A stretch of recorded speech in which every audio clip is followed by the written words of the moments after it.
Hegseth found himself caught in a flip-flop moment when discussing women in combat. After previously stating that women didn't belong in combat roles, he suddenly changed his stance, telling Senator Joni Ernst that women should have access to ground combat roles. Secretary of Defense, will you support women continuing to have the opportunity to serve in combat roles?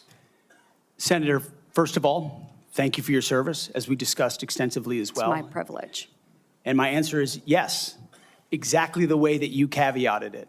Yes, women will have access to ground combat roles, given the standards remain high. In a November 7, 2024, interview on The Sean Ryan Show, Pete Hegseth expressed opposition to women serving in combat roles.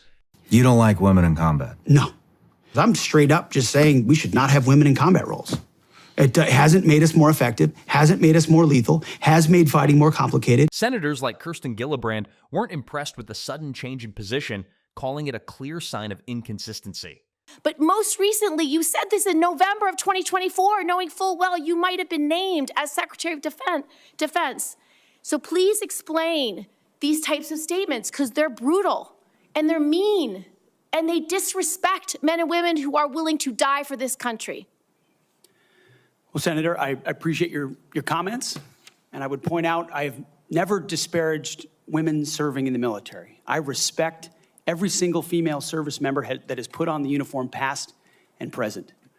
My critiques, Senator, recently and in the past, and from personal experience, have been instances where I've seen standards lowered. A terrible statement. So please, do not deny that you've made those statements. You have. We take the responsibility of standards very seriously, and we will work with you. I'm equally distressed. You would not meet with me before this hearing.